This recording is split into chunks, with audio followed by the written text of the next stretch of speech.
आज का टॉपिक है income from house property. Income from house property में मुझे लगता है कि सब मिला के 1.5 आवर का रिवीजन होना चाहिए या मैक्सिमम 1 आवर का रिवीजन होना चाहिए।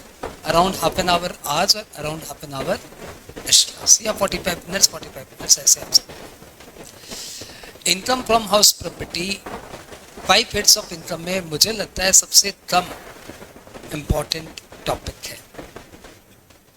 मुझे लगता है कहीं ना कहीं income from other sources house property से ज़्यादा इम्पोर्टेंट है, लेकिन फिर भी इनकम फ्रॉम हाउस प्रॉपर्टी से सेपरेट सम आने की प्रोबेबिलिटी है, इसलिए बैठ आईपॉस एग्जाम में ज़्यादा अफेक्ट डालेगा। हो सकता हो सेपरेट सम में ना आए, लेकिन वो हर सम के बीच में घुस के अपना अस्तित्व बनाते रहता है। हाउस प्रॉपर्टी सम के बीच में नहीं घुसता, या तो हाउस प्रॉपर्टी पे सम आएगा या फिर नहीं आएगा, रनिंग सम के बीच में नहीं आएगा। Let's start. Income from house property बड़ा ही अनूठा हेड है। सेक्शन 22 से लेके 27 तक फैला हुआ है और सेक्शन 22 डील करता है इसके बेसिक कॉन्सेप्ट्स। हमारे इनकम टैक्स का पहला सेक्शन नॉर्मली यही बताता है कि इसमें कौन सी इनकम आएगी। तो सेक्शन 22 क्या कहता है कि annual value of a house property shall be chargeable to tax in the hands of owner provided the property is not used for own business or profession.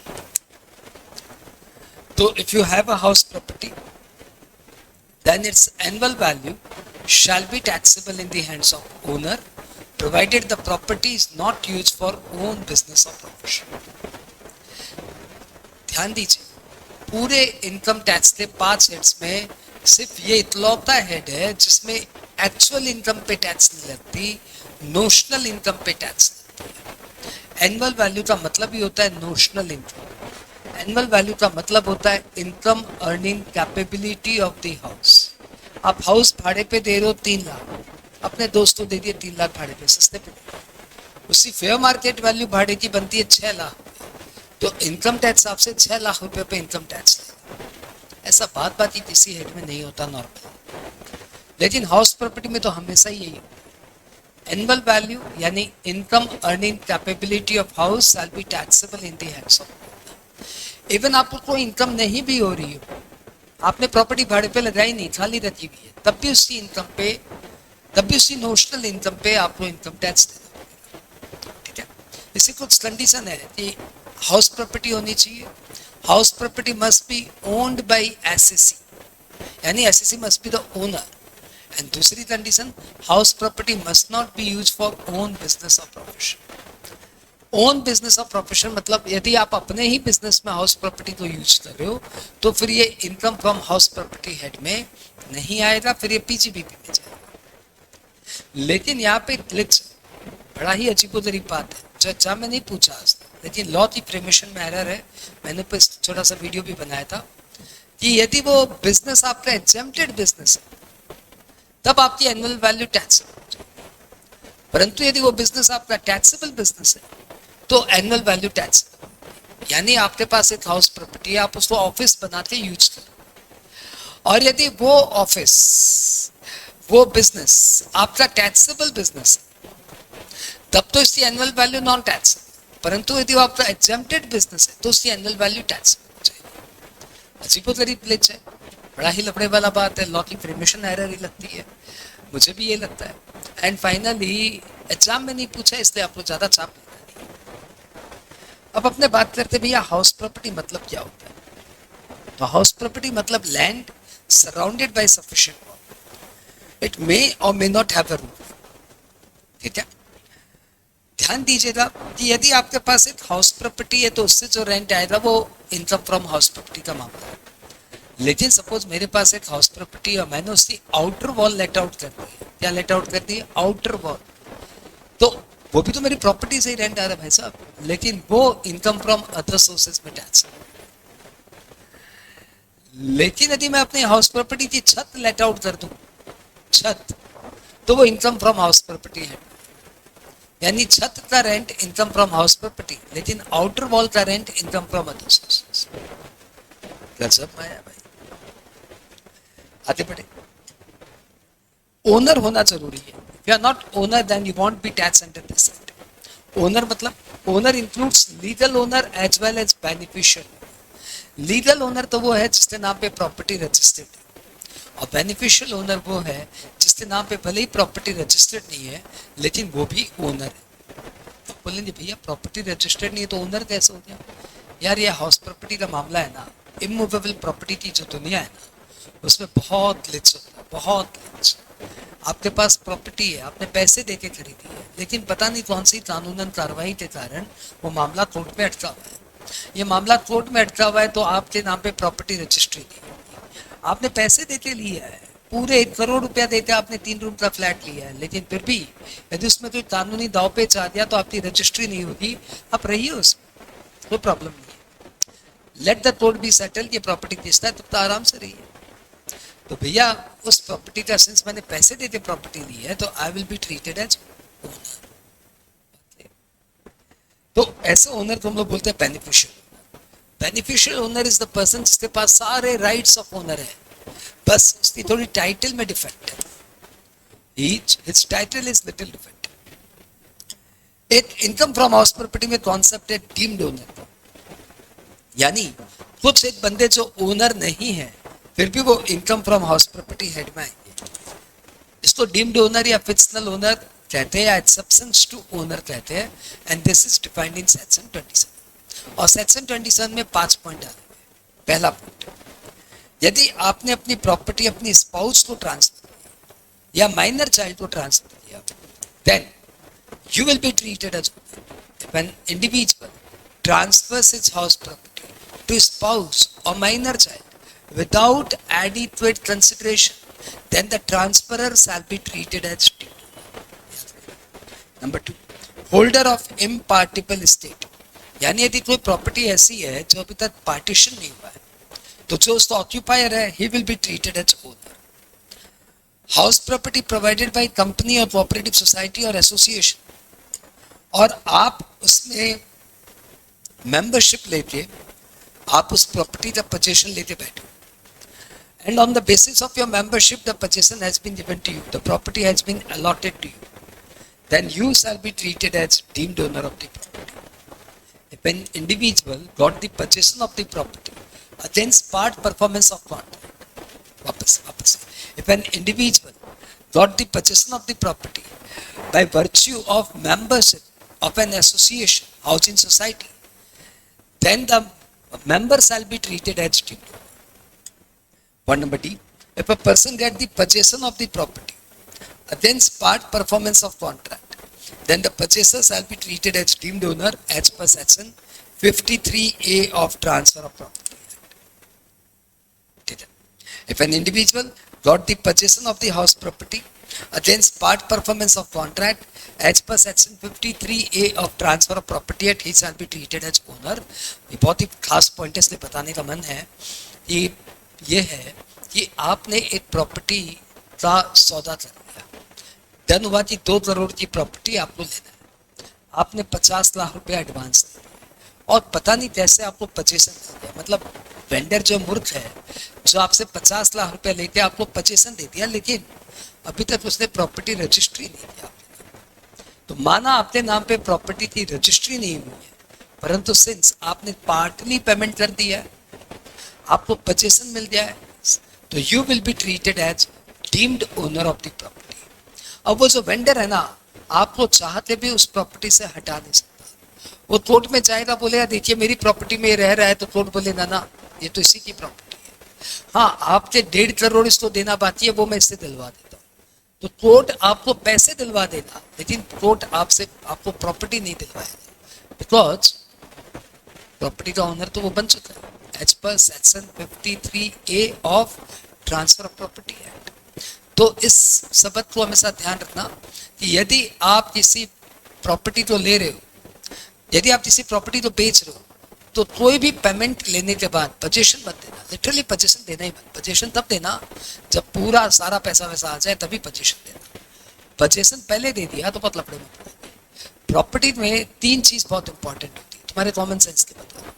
एक प्रॉपर्टी का पोजीशन, दूसरे property की registry और तीसरा property का mutation. चलो ध्यान आगे बढ़े।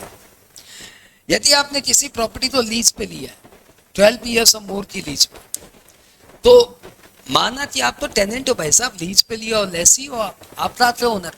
लेकिन सिंस लीज पीरियड इतना बड़ा है, 12 साल या उससे ज्यादा का लीज पीरियड है, तो हमारा इनकम टैक्स आपको ओनर की तरह ट्रीट करेगा। देखो भैया, हमारे सॉल्टलेक बोल के कलकत्ता में एरिया है, बहुत पॉपुलर एरिया है।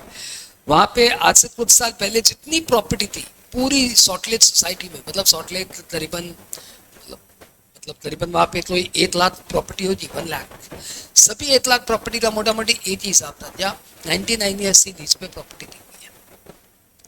तो सारी प्रॉपर्टी 99 ईयर्स की लीज पे थी वहां पे। लॉ बोलता है यदि 12 साल या उससे ज्यादा की लीज हो गई तो lessee shall be treated as.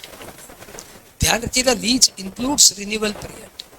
यानी यदि आपने प्रॉपर्टी इनिशियली 8 साल की लीज पे दी, लेकिन उसमें रिन्यूअल राइट है आपके पास एक और 8 साल, तो 8 साल का आपके पास लीज है ही और 8 साल का आपके पास रिन्यूअल राइट है।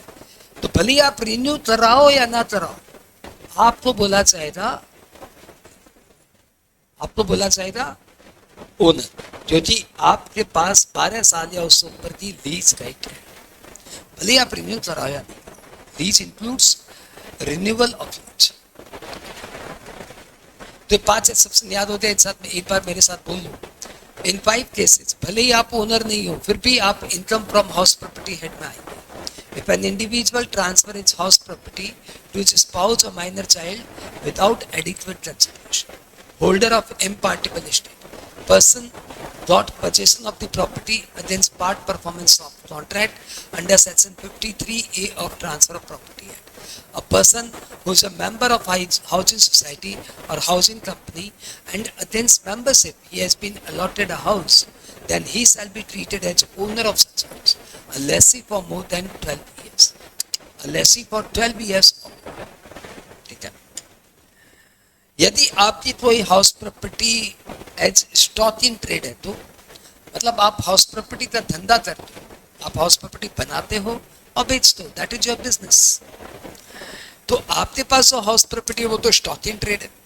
और आजकल प्रॉपर्टी मार्केट में ऐसा देखा गया है कि कुछ प्रॉपर्टीज में सपोज 200 फ्लैट की कॉलोनी बनाए हैं, तो 150 फ्लैट तो बिक गए, परंतु 50 फ्लैट अभी भी खाली पड़े। तो वो 50 फ्लैट जो खाली पड़े हैं उसका ओनर कौन हुआ? उस कॉलोनी का जो कंस्ट्रक्टर है, प्रमोटर है, वो ओनर हुआ।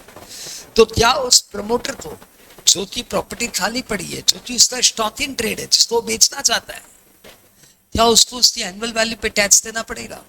तो लॉ पहले तो बोलता था हाँ देना ही पड़ेगा भाई, हाँ देना तो पड़ेगा ही, तुम ओनर है। लेकिन बाद में लॉ ने इसमें लाया रिलैक्सेशन, और लॉ ने कहा कि यदि आपकी प्रॉपर्टी स्टॉक इन ट्रेड है और आपने उसको भाड़े पे नहीं लगाया, तो 2 साल तक उसकी एनुअल वैल्यू पे आपको टैक्स नहीं देना पड़ेगा। 2 ईयर्स तक आपको उसकी एनुअल वैल्यू पे टैक्स नहीं देना पड़ेगा। 2 ईयर्स,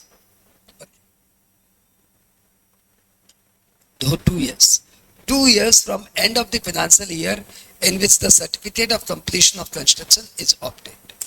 तो जिस दिन आपको कंप्लीशन सर्टिफिकेट मिला उस ईयर के एंड से 2 years तक आपकी प्रॉपर्टी पे कोई टैक्स नहीं लगेगा। मैं आपको समझा दूं, सपोज आप एक बिल्डिंग के कॉलोनी के प्रमोटर हो और 17 जुलाई 2025 को आपका प्रोजेक्ट कंप्लीट हुआ, कंप्लीशन सर्टिफिकेट। तो पहले इस ईयर को एंड होने दो 31/3/26, यहाँ से 2 साल छोड़िए, यानी 31/3/28 तक जो प्रॉपर्टी खाली पड़ी है उसकी एनुअल वैल्यू पे आपको टैक्स नहीं देना पड़ेगा।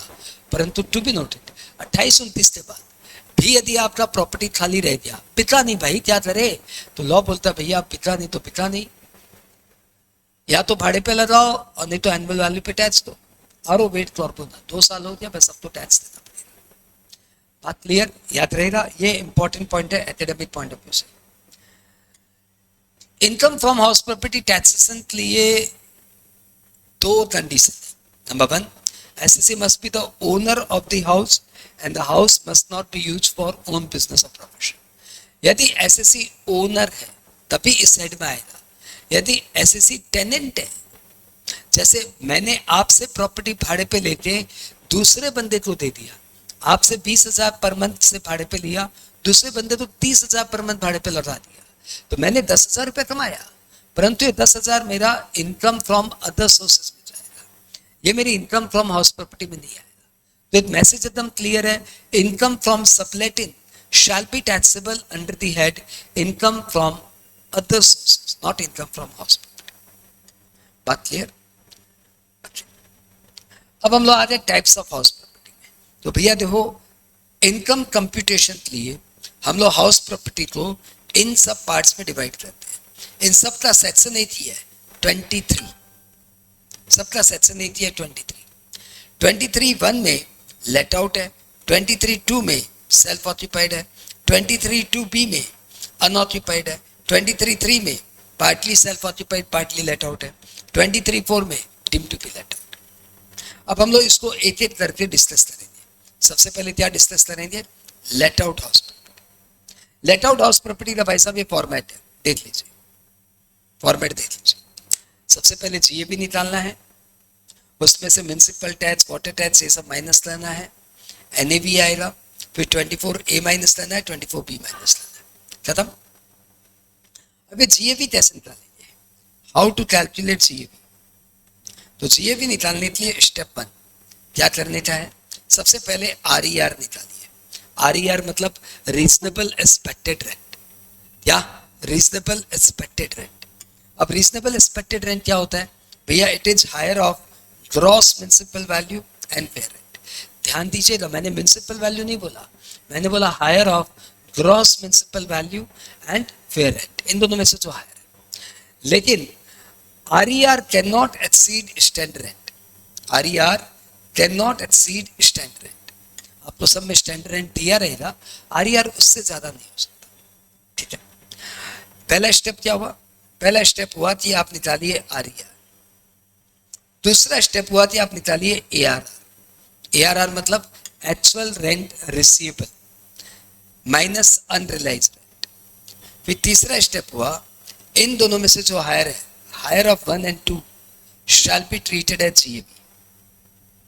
एंड चौथा एंड लास्ट स्टेप है, यदि स्टेप 1 से वैकेंसी के कारण कम है तो step 2 will be treated as GAB। If step 2 is less than 1 due to vacancy period, then step 2 will be treated as GAB। बात क्लियर क्या? इस सारी बातों को क्लियर करने के लिए एक छोटा सा सम आप मेरे साथ हैंडल करिए। आपको दिया हुआ है आपको दिया हुआ है municipal value 40, fair rent 30, stand rent 38, actual rent receivable 30, vacancy period 4 months, unrealised rent 2 lakh. आपसे पूछा जा रहा है बताइए जी। तो भैया करेंगे क्या? सबसे पहले निकालेंगे RER। RER क्या आएगा? चेक कर लीजिए, 38। आई होप सबका आ गया। फिर निकालिए ARR माइनस UR, निकालिए कितना आया? तो 30 माइनस 2 28। अभी चेक करिए कि क्या स्टेप 2 स्टेप 1 से वैकेंसी के कारण कम है क्या? अरे पता करिए ना, क्या स्टेप 2 स्टेप 1 से वैकेंसी के कारण कम है? तो भैया जी देखो, वैकेंसी पीरियड 4 महीना, मतलब 8 महीना में रेंट आया 30 लाख, तो 12 महीने में रेंट कितना आता? 8 महीने में रेंट आया 30 लाख, तो 12 महीने में रेंट आता 40 लाख, ठीक है। तो यहाँ पे क्या हो जाता? यहाँ पे हो जाता 40 minus 2, ARR minus unrealised rent, कितना हो जाता? 38। तो क्या स्टेप 2 स्टेप 1 से वैकेंसी के कारण कम है? यस, है ना। वैकेंसी नहीं होती तो दोनों बराबर होते। तो जब भी दोनों बराबर भी हो जाए तो आपको क्या करना है? जीएबी क्या लेना है? Step 2, GAB shall be 28। सबको क्लियर है तो बता दीजिए। हाँ, क्या बोल रहे हैं? 8 महीने का 30 तो 12 महीने का बैट पाप हो गया, सॉरी, थैंक यू। वो मुंद्रा जी, ऐसे मैथमेटिक्स से मिस्टेक करोगे कैसे चलेगा? ओ भाई, गलती हो गई। तो ये हो गया 45। तो यहाँ पे क्या हो गया 45 माइनस 2 43। तो आपको क्लियर ही हो गया ना कि स्टेप 2 स्टेप 1 से यू कैन सी यहाँ पे स्टेप 2 स्टेप 1 से वैकेंसी कितना रहता है। यदि वैकेंसी नहीं होता तो ये ज्यादा होता। ऐसे में स्टेप 2 को हम लोग बोलेंगे जीएवी, आंसर राइट है। ठीक है, चलो लगे हाथ ये भी मालूम पड़ जाती है। यदि ये दोनों बराबर भी हो जाए तब भी स्टेप 2 तो ही जीएवी मानना है। फटाफट जवाब दे दीजिए कि आपको ये पार्ट एकदम क्लियर है।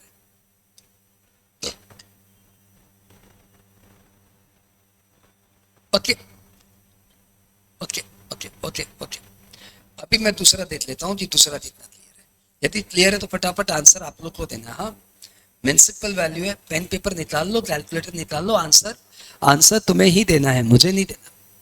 म्युनिसिपल वैल्यू है, ओहो, म्युनिसिपल वैल्यू है 60, वेयर रेंट है 40, स्टैंडर्ड रेंट है 56, एक्चुअल रेंट रिसीवेबल है 40 और वैकेंसी पीरियड है 2 मंथ्स, अनरिलाइज रेंट है 3 लाख। आपसे पूछा जा रहा है जीएबी बताओ, आंसर दे दीजिए फटाफट।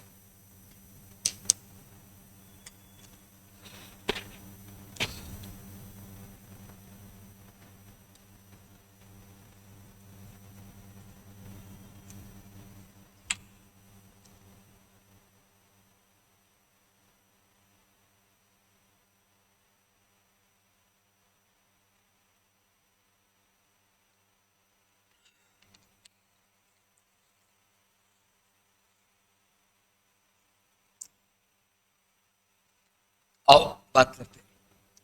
तो भैया आंसर हो गया RER 56 और ARR माइनस UR, ये हो गया 40 माइनस 3 यानी 57, 37। और स्टेप 2 स्टेप 1 से कम तो है, बस ये चेक करना क्या वैकेंसी के कारण कम है।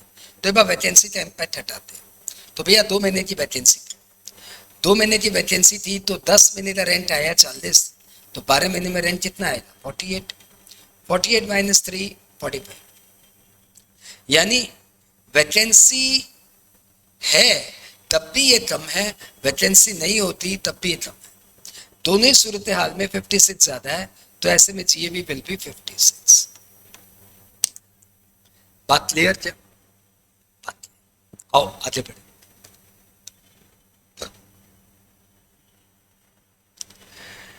अब इसमें कुछ एक टर्म्स है जो आपको समझना है, खास करके जो टर्म्स बहुत वाइटल है वो समझिए। उसका नाम है gross municipal value. Gross municipal value क्या है कि देखिए भैया, यदि कोई दूसरा शहर होता ना तब तो gross municipal value net municipal value एक ही है, लेकिन मेट्रोपॉलिटन 4 सिटी में ये ग्रॉस म्युनिसिपल वैल्यू और नेट म्युनिसिपल वैल्यू का लफड़ा है। यानी मुंबई, कोलकाता, दिल्ली एंड चेन्नई, इन 4 शहरों में जीएमबी और एनएमबी अलग अलग है। यदि दिल्ली, कोलकाता, मुंबई, चेन्नई में आपकी प्रॉपर्टी है तो ऐसे में रिलेशन क्या होगा कि 90% of GMV equal to NMV plus water tax plus sewerage tax equal to GMV माना जाए। मतलब 90% of GMV equal to NMV plus water tax plus sewerage tax. यदि आपकी इन 4 को छोड़ के और कोई शहर है तब तो जीएमबी इक्वल टू एनएमबी, लेकिन यदि 4 शहर है तो 90% of GMV equal to NMV plus water tax plus sewerage tax. ठीक है, अब इस नॉलेज के साथ आपको इस सम को हैंडल करना। म्युनिसिपल वैल्यू दिया हुआ है 50, वेयर रेंट दिया हुआ है 53, स्टैंडर्ड रेंट दिया हुआ है 60, प्रॉपर्टी है एट दिल्ली। ठीक है, वाटर टैक्स है 12%, सीवरेज नहीं 2%, सीवरेज टैक्स है 3%। ठीक है, और म्युनिसिपल टैक्स है 12%। एआरआर दिया हुआ है 56 लाख। आपसे पूछा जा रहा है बताओ जी, अपेरेंटली डेटा देखने से मालूम पड़ रहा है कि यार 56 लाख तो बहुत ज्यादा है, 56 लाख को जीएबी बना लेते हैं। लेकिन यहाँ पे एक चीज नेम टर्नर है और वो है प्रॉपर्टी एट दिल्ली।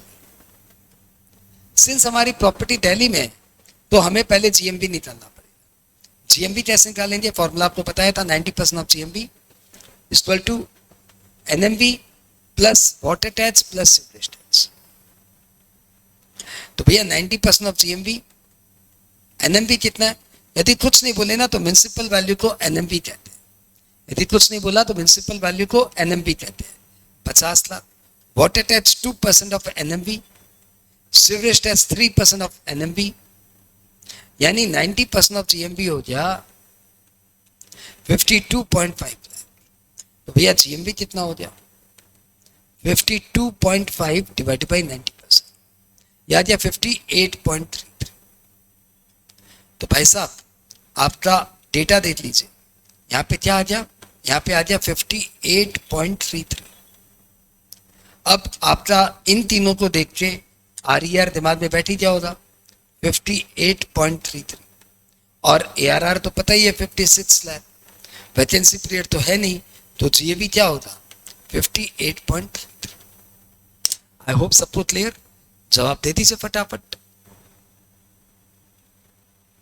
जिसको नहीं क्लियर है वो भी जवाब दे सकता है। ओके ओके, तो यह आ गया आपका क्या? Standard rent. Actual rent receivable आपको बता ही चुका हूं, फिर भी एक बार और अच्छे से बता दूं। एक्चुअल रेंट रिसीवेबल में बहुत लफड़ा, बच्चे बहुत कंफ्यूज होते हैं, ध्यान से देखना। एक्चुअल रेंट रिसीवेबल मतलब रेंट पर मंथ कितना है, रेंट पर मंथ कितना है, उसमें से cost of amenities per month वाली हटा दीजिए। कॉस्ट ऑफ एमिनिटीज को पर मंथ में लाके हटा दीजिए। ये हुआ आपका net rent per month multiplied by number of month property actually let out, number of month property let out. तो यदि आपकी प्रॉपर्टी 7 महीने लेट आउट हुई तो 7 से मल्टीप्लाई कर दीजिए। ये फॉर्मूला आप अप्लाई करना है एग्जाम हॉल में, ओवर कॉन्फिडेंस से मत रहना। ओके, अनरियलाइज रेंट का डिडक्शंस आपको पता है, अनरियलाइज रेंट एआरआर से माइनस हो जाता है। अनरियलाइज रेंट का डिडक्शंस पाने के लिए आपको 3-4 कंडीशन सेटिस्फाई करनी पड़ती है। आपको एग्जाम में कंडीशंस पूछ सकते हैं कि एमसीक्यू में भी पूछा हुआ है और पूरा क्वेश्चन 3 नंबर में भी पूछा हुआ है। What are the conditions for claiming deductions for unrealised rent? तो भैया आंसर है, a deduction for unrealised rent shall be available if following conditions are satisfied. Number 1, tenancy agreement is bona fide. All reasonable steps have been taken to recover the rent. All reasonable steps have been taken to get property vacated, and the defaulted tenant is not occupying any other property of the SSE. If you satisfy all the 4 conditions, then only you can claim deductions for unrealized rent. आगे बढ़े। आपने सारे term सीख लिए, ध्यान दीजिए। GAV चल रहा था, जीएवी में आपने gross municipal net municipal value सीखा, आपने फेयर रेंट सीख लिया, rent of similar property in same locality, आपने एक्चुअल रेंट रिसीवेबल सीख लिया, rent minus cost of amenities multiplied by number of month property let out, and आपने standard rent सीख लिया, maximum possible rent as per the rent control act, और आपने इन सबका यूज भी सीख लिया। अब एक्चुअल रेंट रिसीवेबल से अनरियलाइज्ड रेंट माइनस करेंगे, ये भी आपने सीख लिया। और वैकेंसी पीरियड होने पे आपको स्टेप 4 लगाना पड़ता है, वो भी आपने 1 सम 2 सम करके सीख लिया।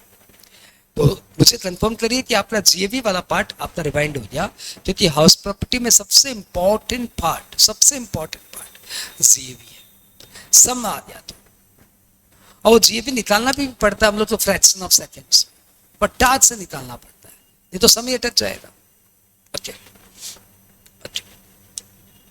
जीएवी के बाद अगला स्टेप आता है taxes levied by local authority. मैं अपनी लाइव क्लास में जीएवी निकालने के लिए पूरी एक क्लास लाता हूँ, ताकि वो बच्चों की स्पीड आए, फटाफट निकालना सीखे। वो करते रहते हम लोग जीएवी के करते रहते, पूरे 1.5-2 घंटे तक करते रहते हैं, ताकि वो स्पीड निकले, और फिर हमारे बच्चे फ्रैक्शन ऑफ सेकंड में आंसर देते। भाई मजा लेते हैं। Taxes levied by local authority, तो भैया taxes levied by local authority में 5 बातें ध्यान रखना, 5 बातें। Taxes levied by local authority includes municipal tax, water tax, sewerage tax, or any other tax charged by municipality or panchayat. Number 2, it includes, it is calculated as a percentage of net municipal value. ये net municipal value पे लगता है, gross municipal value पे नहीं लगता। यदि आपको municipal tax दिया हुआ है 12%, तो 12% of net municipal value, number 3, it is allowed on cash basis. पे करोगे तो डिडक्शंस मिलेगा, पे नहीं करोगे तो डिडक्शंस नहीं मिलेगा। एडवांस म्युनिसिपल टैक्स भी अलाउड, क्योंकि पे हो गया ना, पे होते ही डिडक्शंस मिल जाएगा। आउटस्टैंडिंग म्युनिसिपल टैक्स का डिडक्शंस नहीं मिलेगा। एंड नंबर 5, बहुत ही इंपॉर्टेंट बात, it must be paid by owner, it must not be paid by tenant. यदि आपने टेनेंट ने पेमेंट कर दिया तो डिडक्शंस नहीं मिलेगा। अब इसको आप एक बार पीजीपीपी के सेक्शन 43B से मर्ज करिए। आप तो पढ़े लिखे लोग, तो भाई साहब मैं ऐसी बातें कर सकता हूँ आपके साथ। ये हाउस प्रॉपर्टी में आपका एक प्रॉपर्टी जो आपने भाड़े पे दे रहा है और एक प्रॉपर्टी जिसका आप खुद बिजनेस करते हो, दोनों पे म्युनिसिपल टैक्स देना है। दोनों का आपने municipal tax 30 April of next year दे दिया, यानी 30 अप्रैल ऑफ असेसमेंट ईयर को दे दिया। तो पीसीपीपी बोलता है सेक्शन 43B कि if the tax has been paid by due date of filing of return, deductions can be claimed. If the tax is paid by due date of filing of return, then deductions can be claimed. क्योंकि आपने due date of filing of return के अंदर अंदर payment कर दिया, आपको tax allowed हो जाएगा। पीसीपीपी ये बोलता है। हाउस प्रॉपर्टी बोलता है it is allowed on cash basis. जिस फाइनेंशियल ईयर में पे करोगे उस ईयर में डिडक्शंस मिलेगा। तो नतीजा ये हुआ कि हाउस प्रॉपर्टी का जो रेंट है, मतलब लेट आउट हाउस प्रॉपर्टी का जो रेंट है, उसमें से म्युनिसिपल टैक्स माइनस नहीं होगा, लेकिन बिजनेस का जो ऑफिस का जो म्युनिसिपल टैक्स है उसका डिडक्शंस मिल जाएगा। तो ध्यान रखना, it must be paid on cash basis. Cash basis पे अलाउड है ये, बात सबको क्लियर। तो भैया ये जो बातें भी मैंने 43B से कंपेयर किया ना, ये पता तो किसी को नहीं था। हाँ, जिन्होंने अंगूठे नहीं उठाए, मुझे समझ में आ गया तो उनको मेरी वाली बात समझ में नहीं आई, क्योंकि उनके दिमाग में 43B है ही नहीं। तो वो बेचारे कंफ्यूज हो गए तो हाथ नहीं उठाया। I accept and I admire, बेवजह झूठा झूठा अंगूठा नहीं दिखाना चाहिए। ओके, आगे बढ़ जाए, आगे बढ़ जाए, आगे बढ़ जाए। रिफंड ऑफ म्युनिसिपल टैक्स, ये टॉपिक आपने कभी सुना ही नहीं होता, लेकिन मैंने अपने मैट में डाल रखा है। हमारी किताब बहुत यूनिक है भाई साहब, पहले बता देता हूँ। आप बहुत ही लकी पर्सन हो जो आपके हाथ में हमारी वाली किताब है, एकदम डिटेल स्टडी करके इसमें बड़ी बड़ी बातें डाली हुई है। ये वो किताब है जो मैं उस एज में बनाया जब मैं तुम्हारी एज था, मोटा मोटी 25-26, सॉरी थोड़ी भूल हो गया, 25-26 साल का था तब मैंने किताब बनाई थी। तब बहुत बहुत पावर था दुनिया बदलने का। तो टैक्स से दुनिया तो हमने काफ़ी हद तक बदली भी है। कुछ लोगों की बोलती एकदम बंद हो गई, कुछ लोगों की किताब की दुकान बंद करवाई हमने, और टैक्स सिखाया तो बहुत हुआ है। तो रिफंड ऑफ म्युनिसिपल टैक्स क्या बोलते हो भाई साहब, अलाउड है कि नॉट अलाउड है, टैक्सेबल है कि नॉन टैक्सेबल है? तो भैया मैं तुम्हें बता दूं, रिफंड ऑफ म्युनिसिपल टैक्स अजीबोगरीब बात, आपने पे किया था तब अलाउड हो गया, अभी रिफंड मिला है, क्या करे? लॉ बोलता है इसके बारे में तो लॉ कुछ बोल ही नहीं रहा है, हमने तो तभी रिफंड ऑफ म्युनिसिपल टैक्स के बारे में कुछ किया ही नहीं बात। तो जब लॉ ने कुछ बोला ही नहीं तो फिर काहे तो tax? No tax and it is non taxable. सबके सब अंगूठे उठाओ, किसी ने बात आज तक किसी किताब में छोड़ किसी लाइब्रेरी में भी नहीं देखी होगी। छोटे थे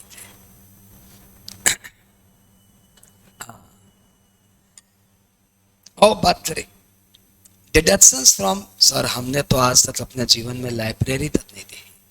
ओह अच्छा ठीक है, कोई बात नहीं, आ जाओ। हम लोग बात कर रहे थे GAV minus municipal tax equal to NAV, ठीक है।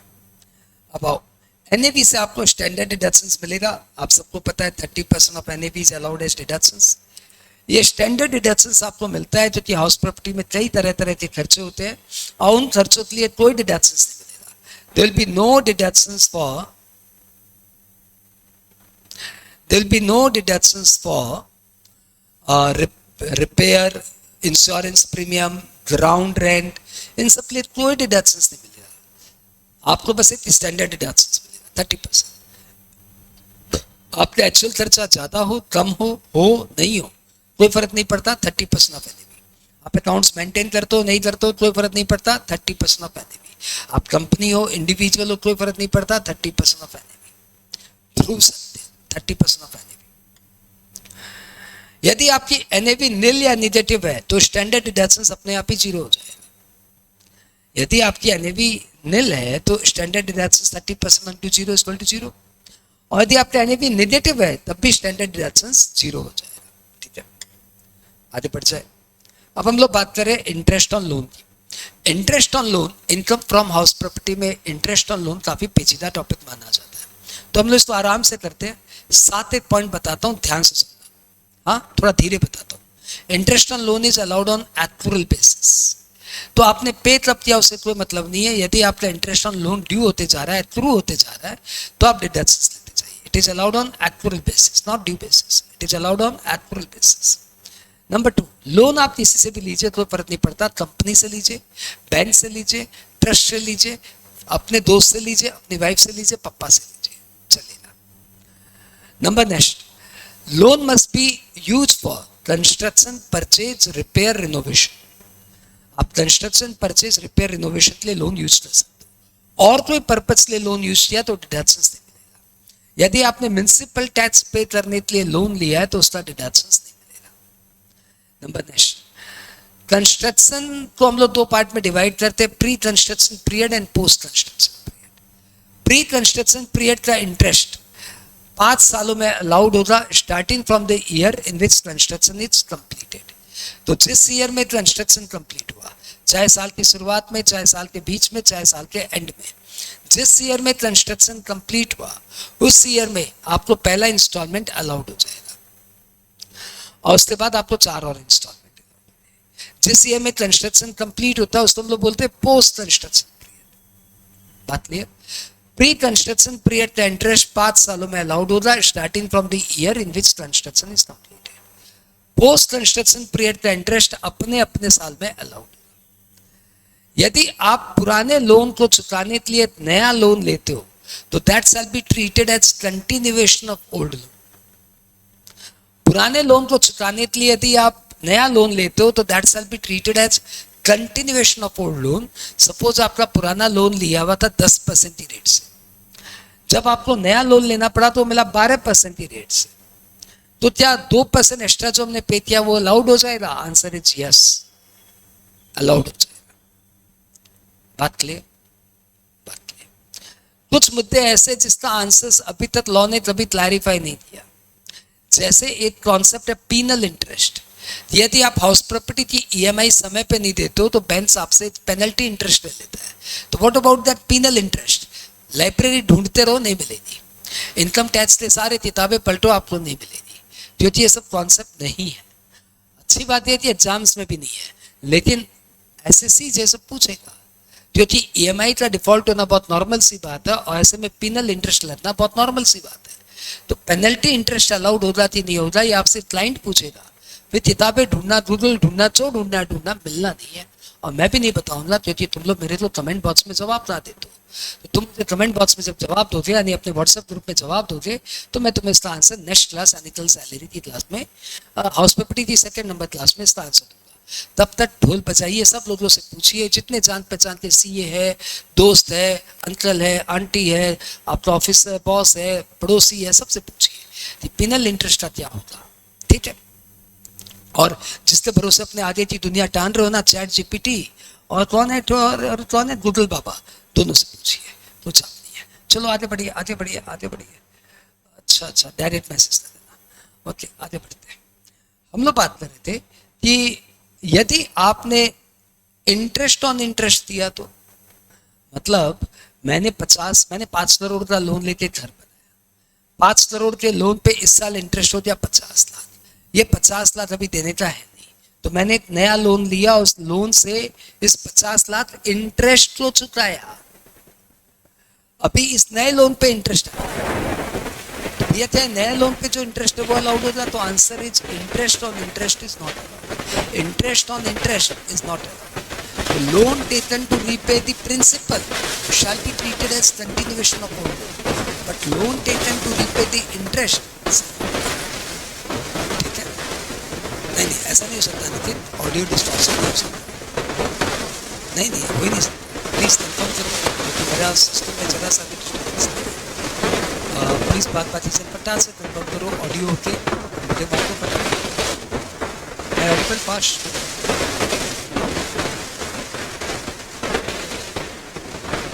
ओके, ठीक।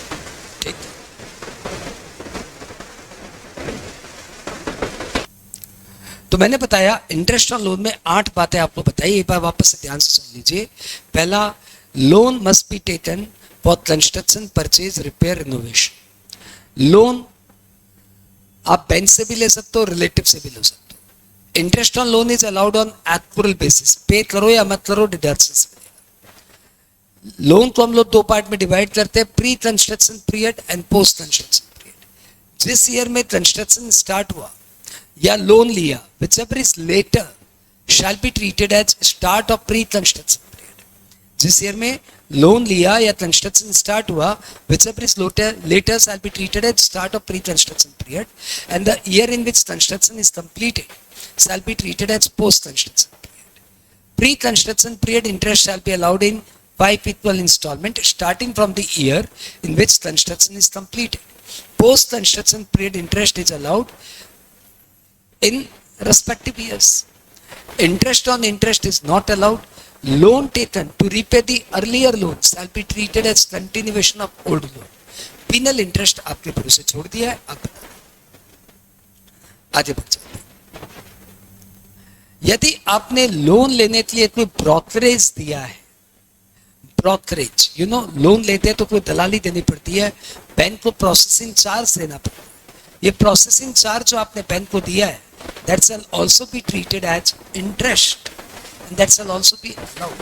सपोज आज मुझे एक घर खरीदने के लिए बैंक से लोन ले, 1 करोड़ का लोन है और इस साल का इंटरेस्ट होगा, सपोज सिर्फ एक लास्ट मंथ में जाके लोन लिया है फरवरी मार्च में, तो इस साल का इंटरेस्ट हो रहा है सिर्फ 1 लाख, लेकिन मैंने बैंक को प्रोसेसिंग फी भी दी है 1 लाख, तो मैं 2 लाख का डिडक्शन ले सकता हूं।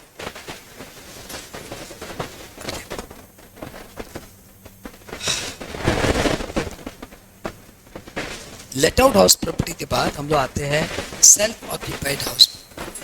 सेल्फ ऑक्यूपाइड, ये सारे लेट आउट हाउस प्रॉपर्टी समझे। सेल्फ ऑक्यूपाइड हाउस प्रॉपर्टी मतलब हमारे इनकम टैक्स में इंडिविजुअल एचयूएफ, ध्यान दीजिएगा इसको, इंडिविजुअल और एचयूएफ को एक हाउस प्रॉपर्टी, नॉट एक, दो हाउस प्रॉपर्टी सेल्फ ऑक्यूपाइड रखना अलाउड है। मतलब एक इंडिविजुअल और इंडिविजुअल और एचयूएफ को 2 हाउस प्रॉपर्टी सेल्फ ऑक्यूपाइड रखना परमिटेड है। उनकी एनुअल वैल्यू पे टैक्स नहीं लगेगा। ऑब्वियसली लेट आउट कर दिया तब तो टैक्स लगेगा, लेकिन एनुअल वैल्यू पे टैक्स नहीं लगेगा। ये रिलैक्सेशन है सेक्शन 22 की दादागिरी से। 22 की दादागिरी तुमने सुना था ना, तेरा प्रॉपर्टी है रहा, भाड़ा पर दिया या नहीं दिया सुन, हमको इनकम टैक्स देना पड़ेगा, समझा। तो ये जो दादागिरी थी 22 की, उसका ये रिलैक्सेशन है क्या कि आपकी 2 हाउस प्रॉपर्टी पे हम टैक्स नहीं लेंगे। अरे भैया 2 प्रॉपर्टी मेरी, 2 प्रॉपर्टी मेरी वाइफ की, 2 प्रॉपर्टी मेरे बच्चों की, 2 प्रॉपर्टी मेरे और एक बच्चे की, तो एक 4 जन की, हम 2 हमारे 2 थे, 4 बच्चों, 4 जन की फैमिली में 8 हाउस प्रॉपर्टी हो सकती है। अरे भैया और कितनी प्रॉपर्टी खाली रहोगे। तो बेसिकली इंडिविजुअल और एचयूएफ को, और ऊपर से यदि आपने अपना एचयूएफ बना लिया तो 2 प्रॉपर्टी एचयूएफ, तो 4 जन की फैमिली में 10 प्रॉपर्टी आप सेल्फ ऑक्यूपाइड डिक्लेयर कर सकते हो। और जितनी सेल्फ ऑक्यूपाइड प्रॉपर्टी चाहिए भाई साहब, है ना। तो इंडिविजुअल एचयूएफ को तो समझिए आप सेल्फ ऑक्यूपाइड प्रॉपर्टी का क्लासेस। अब ये सेल्फ ऑक्यूपाइड प्रॉपर्टी की शुरुआत कैसे होती है, एनएबी और एनएबी तो स्टैंडर्ड डिडक्शंस भी गायब हो जाता है। इंटरेस्ट ऑन लोन बस अलाउड होता है मैक्सिमम 2 लाख। 2 लाख से बेसी इंटरेस्ट ऑन लोन अलाउड नहीं होता। अच्छा, 2 लाख का डिडक्शंस लेने के लिए भी आपको 4 कंडीशन फुलफिल करनी पड़ेगी। 4 कंडीशन, कौन कौन सी 4 condition? Number 1, the loan must be taken on or after 1499। The loan must be taken for construction or purchase of the house. Number 3, the construction must be completed within 5 years from end of the financial year in which money was borrowed and lender certificate must be obtained। ये 4 condition आपको MCQ point of view से याद रखना पड़ेगा। खास करके तीसरा वाला पॉइंट, 5 साल में कंस्ट्रक्शन कंप्लीट हो जाना चाहिए।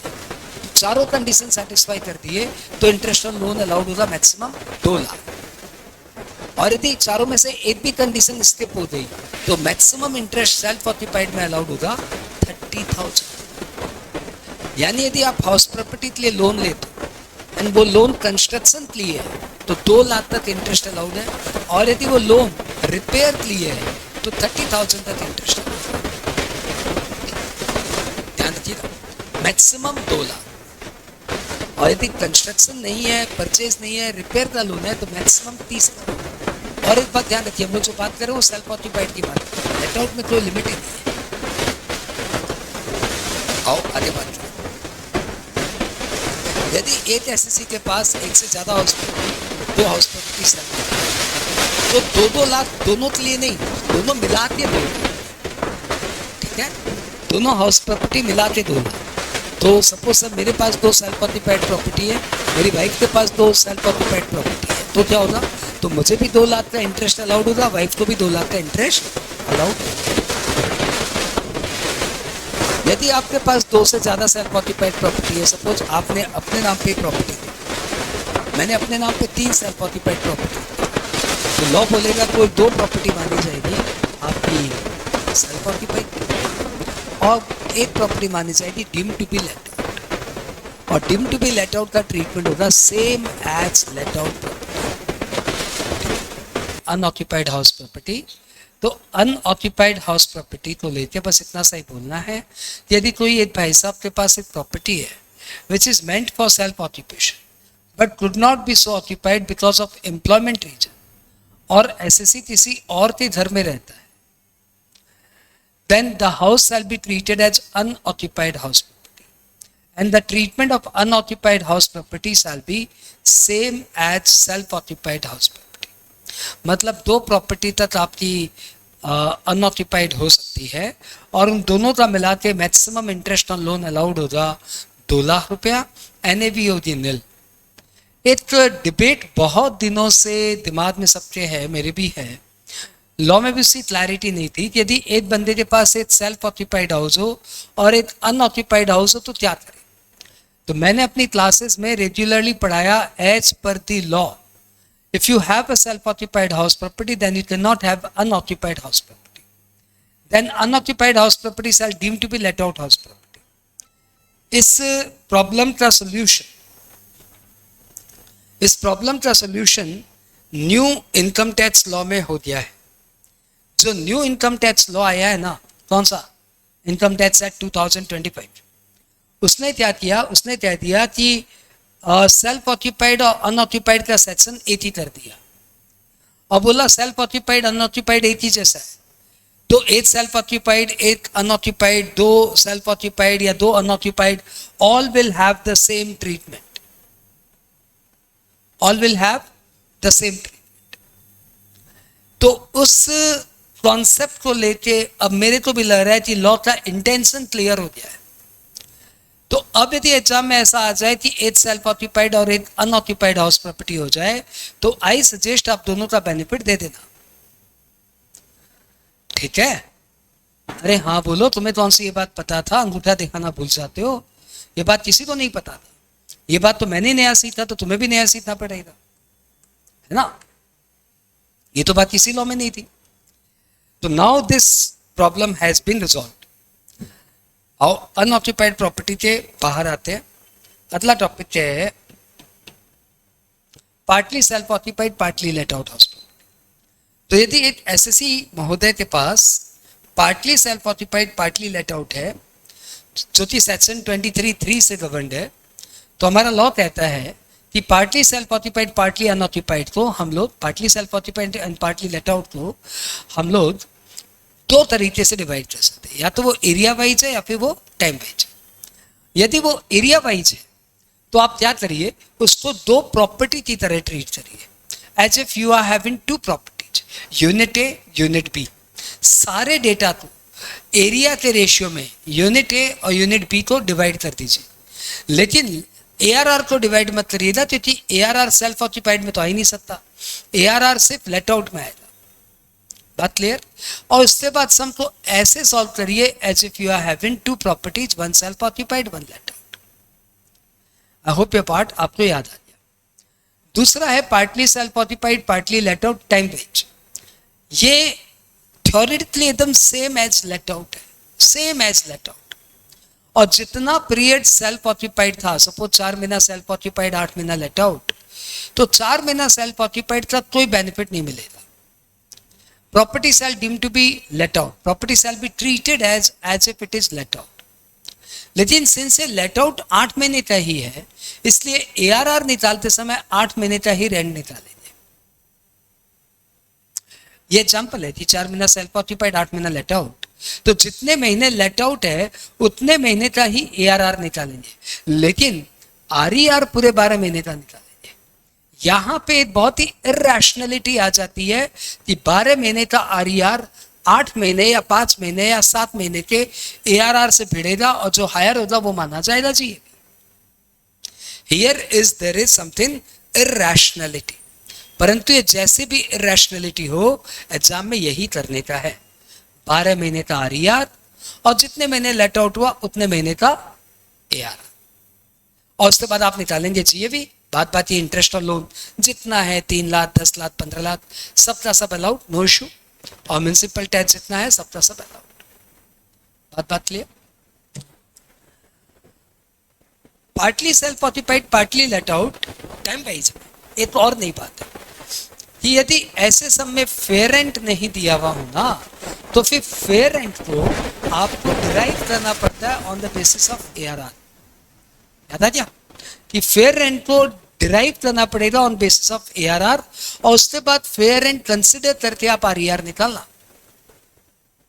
मतलब एआरआर की जीतने की संभावना निल है, ऑलमोस्ट निल है, क्योंकि एआरआर को सपोज 8 महीना प्रॉपर्टी लेट आउट हुआ तो हम 8 महीने का एआरआर लेंगे, लेकिन फेयर रेंट जब निकालेंगे तो 12 महीने का ले लेंगे, तो भैया तो जीतेगा तो आरईआर ही। तो if ARR is if fair rent is not given, then the fair rent shall be derived on the basis of ARR। बात क्लियर। और ये जो फेयर रेंट निकालने का हम काम करते हैं ना on the basis of ARR, ये सिर्फ एंड सिर्फ partly self occupied partly let out time wise में करते और किसी में नहीं करते। याद आया? आगे बढ़ो। अगला टॉपिक है recovery of unrealised. Recovery of unrealized rent is governed by section 25A। ये टॉपिक क्या कहता है? ये कहता है कि यदि आपका कोई रेंट रिकवर नहीं हो पाया था, पहले वो अनरियलाइज रेंट था, लेकिन बाद में टेनेंट को सद्बुद्धि आ गई और टेनेंट आपके पास आया, सुबह सुबह घंटी बजाया और बोला सर माफी हो गई, आपका रेंट आपके बैठा था, ये लीजिए आपका रेंट वापस। तो आपका अनरियलाइज रेंट रिकवर हो जाए, this is just like bad debt recovery. तो this shall be taxable as income from house property always. भले ही आपके पास उस दिन कोई हाउस प्रॉपर्टी हो या ना हो। सीएमए में एक बार क्वेश्चन पूछा हुआ है कि tell me a situation when the person is not the owner of a house property but taxable under the head house property. Student का दिमाग घूम जा रही, कहां से दिया है ये बात? क्वेश्चन देखो कितना ट्रिकी लग रहा है। Tell me a situation when the person is not having any house property but he is taxable under the head income from house property. ये कैसे होगा? इसका आंसर है 25A, रिकवरी ऑफ अनरियलाइज्ड। यदि आपके पास पहले 2 साल पहले कोई हाउस प्रॉपर्टी थी, उसका उस जमाने में 2 साल पहले कोई अनरियलाइज रेंट था, फिर आपने प्रॉपर्टी बेच दी, 2 साल पुराना अनरियलाइज रेंट अब आया, और जब आया उस दिन मेरे पास कोई हाउस प्रॉपर्टी नहीं है, तो मैं आज के दिन भी income from house property head में टैक्स। पहली बात क्लियर। दूसरी बात, रिकवरी ऑफ अनरियलाइज रेंट हमेशा कैश बेसिस पे टैक्सेबल होगा। सपोज मेरा रेंट रिकवर नहीं हो रहा था, मैं कोर्ट में केस कर दिया, और 28 मार्च के दिन कोर्ट ने जजमेंट दिया कि मुंद्रा जी को रेंट देना पड़ेगा, तो मेरा टेनेंट इज लायबल टू पे मी रेंट। तो टेनेंट ने मोहलत मांगी कि सर मुझे 7 दिन की टाइम दीजिए, 7 दिन बाद मैं मुंद्रा जी को रेंट दे दूंगा। तो ध्यान दीजिए, कोर्ट का जजमेंट आ चुका है, यानी मुझे रेंट मिलेगा, ये तय है, डिसाइडेड है कि मुझे रेंट मिलेगा। लेकिन मेरे टेनेंट ने 7 दिन की मोहलत मांगी है, तो 7 दिन बाद मुझे देगा। तो डिसाइड कब हुआ? 28 मार्च 25, मिला कब? 5/4/25। तो टैक्सेबल 24-25 में हो जाती, 25-26 में। तो answer is recovery of unrealised rent. जानबूझ के धीरे बोल रहा हूं ताकि तुम्हारा आंसर आ जाए। Recovery of unrealised rent shell always be taxable on cash basis. मतलब जब वो मिलेगा तभी टैक्सेबल होगा, यानी 25-26। बात क्लियर?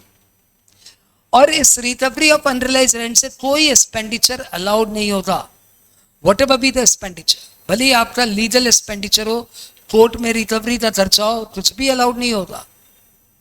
सिर्फ आपको एक स्टैंडर्ड डिडक्शन अलाउड होता एट द रेट 30%, बस खत्म, और कुछ अलाउड नहीं होता।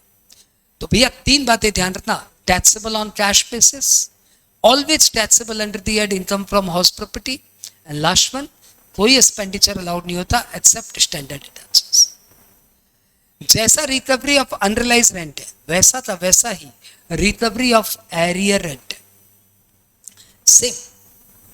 Same provision, same treatment. Arrear rent ये होता है कि आपका कोई पुराना रेंट अनडिसाइडेड था, अब वो डिसाइड हुआ है, प्रॉपर्टी भाड़े पे दे दिए थे, रेंट डिसाइड नहीं हो पा रहा था, तो रेंट मिल नहीं रहा था या रेंट थोड़ा कम मिल रहा था, बाद में डिसाइड हुआ कि नहीं भाई इतना रेंट मिलेगा, तो पुराना अनडिसाइडेड रेंट अब मिला, that is called recovery of arrear rent, and this is also taxable on cash basis, this is also taxable under the head income from house property always, and इसमें भी कोई expenditure allowed नहीं होता except standard deductions. बात clear? 25A के बाद आइए आप डिसअलाउड एक्सपेंडिचर, सेक्शन 25। वैसे तो हाउस प्रॉपर्टी में एक्सपेंडिचर अलाउड ही कौन सा होता है? म्युनिसिपल टैक्स, एक स्टैंडर्ड डिडक्शंस और एक इंटरेस्ट ऑन, 3 ही तो खर्चा अलाउड होते हैं, बाकी सारे तो डिसअलाउड है। लेकिन फिर भी डिसअलाउड वाला प्रोविजन सेक्शन 25 बहुत काम का, ध्यान से सुनिए। सेक्शन 25 कहता है कि if you have paid interest outside India without TDS, if you have paid interest outside India without TDS and the payee has no agent in India, then such interest shall be disallowed. ठीक है? हाँ, ये थोड़ा PGP जैसा ही है, बस ये थोड़ा पीजीपी जैसा है ना, यही प्रॉब्लम है। यहाँ तो पूरा पीजीपी जैसा होता तो चल जाता, लेकिन ये थोड़ा पीजीपी जैसा है। क्या बोला? Interest paid outside India without TDS, then it shall be disallowed. अब यहां पे ध्यान दीजिए, जरा गौर फरमाइए साहब, ऐसे क्या बैठे हो?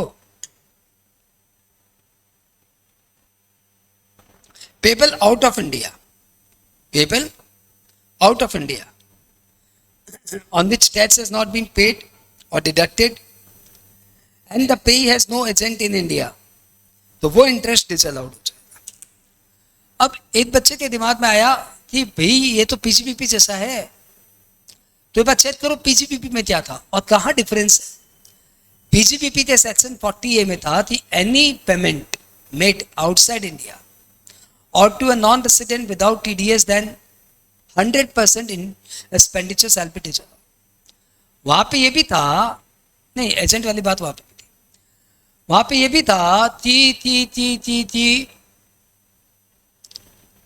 यदि आपने रेसिडेंट तो पे किया तो 30% डिसअलाउड हो जाए। पहली बात, यहाँ पे रेसिडेंट की कोई बात ही नहीं है, यहाँ पे जब भी डिसअलाउड होता 100% डिसअलाउड। पहली बात क्लियर? दूसरी बात, सपोज आपको समय दे दिया कि interest paid, interest on loan paid to a non resident without TDS, तो आप क्या करेंगे? तो हमें अजम्पशन लेना पड़ेगा, यदि नॉन रेसिडेंट आउटसाइड इंडिया है तो interest is not allowed under section 25। लेकिन यदि वो नॉन रेसिडेंट को हमने इंडिया में पे किया है तो कोई प्रॉब्लम नहीं है, अलाउड हो जाएगा, क्योंकि यहाँ पे नॉन रेसिडेंट वर्ड है ही नहीं, यहाँ पे वर्ड है payment outside India, non resident यहाँ पे नहीं है। तो प्लीज कंफ्यूज मत होना, it is only payment outside India. 40A में नॉन रेसिडेंट वर्ड था, यहाँ पे आउटसाइड इंडिया वर्ड है। हाँ सर आप पीजीपीपी मत लाइए, हम लोग का दिमाग काम नहीं करता है। अच्छा ठीक है, ठीक,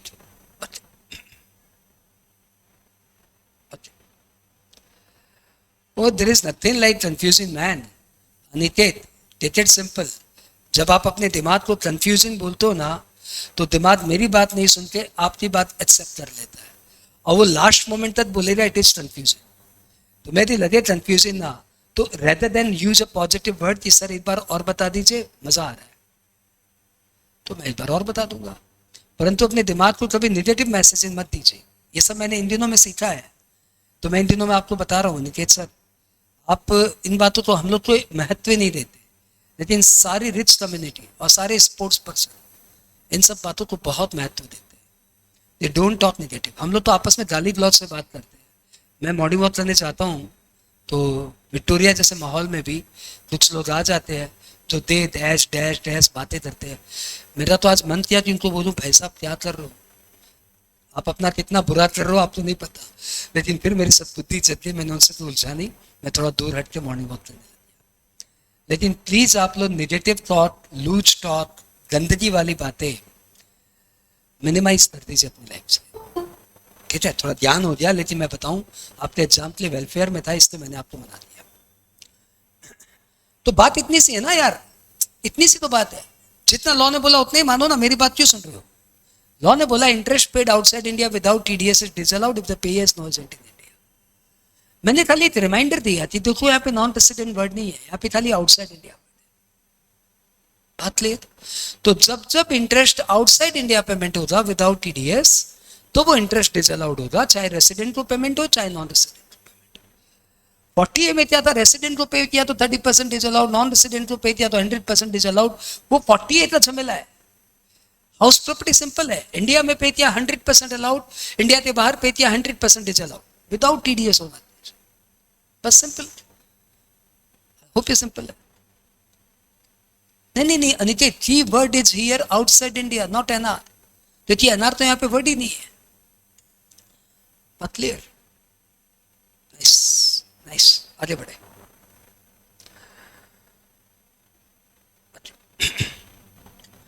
और यार ये सब टफ बातें तुम बोलो तो बताओ, नहीं तो रोक दूं, क्योंकि कोई भी हाल पे चाप नहीं आना चाहिए।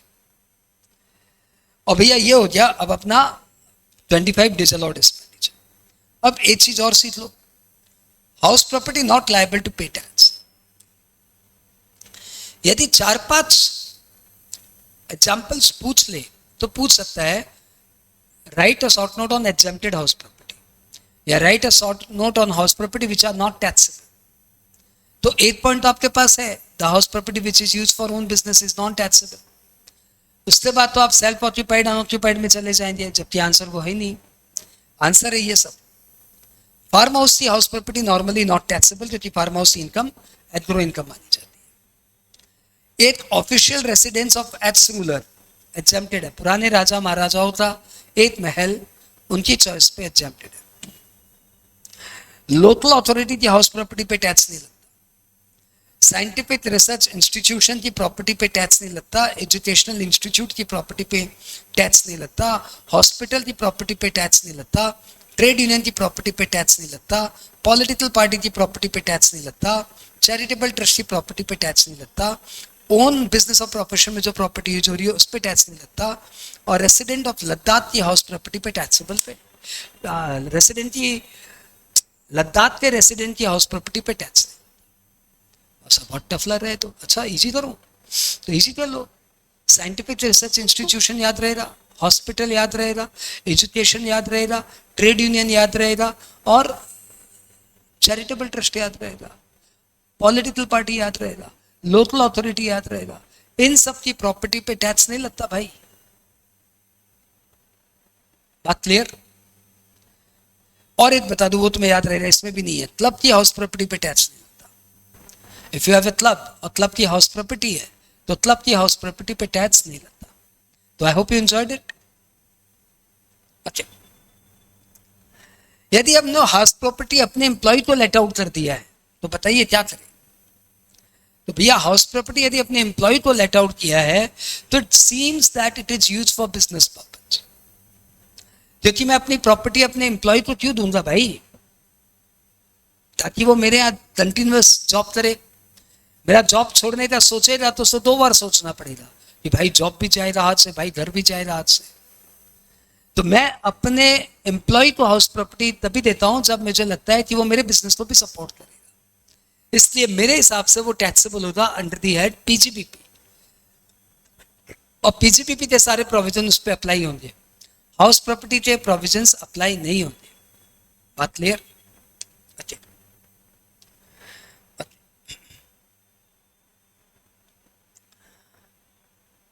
यदि एसएससी खुद ही बिजनेस करता है लेट आउट करने का, means if the assessee is engaged in letting out property business, मतलब अपना काम ही है कि घर बनाओ, मकान बनाओ, भाड़े पे लगाओ। मेरा धंधा ही है कि मैं नया नया मकान खरीदता रहता हूँ, फ्लैट खरीदता रहता हूँ, भाड़े पे लाते रहता हूँ। अच्छी इनकम आती है यार, और प्रॉपर्टी के दाम बढ़ते हुए अलग। हाँ, क्या फायदा ये सब म्यूचुअल फंड और में पैसे लगाते, 12% रिटर्न आएगा, 12% से ज्यादा यहाँ पे रिटर्न आ जाएगा, 6% रेंट आ जाएगा और 10% ग्रोथ मिल जाएगा, 16% रिटर्न आ जाएगा। ये सोच के मैं हाउस प्रॉपर्टी खरीदता हूँ और भाड़े पे लाता हूँ। तो मेरी इनकम कौन से हेड में टैक्सेबल? तो लॉ कहता है कि यदि आप एक रेसिडेंशियल हाउस प्रॉपर्टी लेके भाड़े पे लाते हो तो यह आपका income from house property head में taxable. Income from such business will be taxable under the head income from house property. यहाँ पे थोड़ा सा मिस्टेक है, आप इसको चेंज करिए। SSC engaged in the business of letting out, insert करिए रेसिडेंशियल हाउस।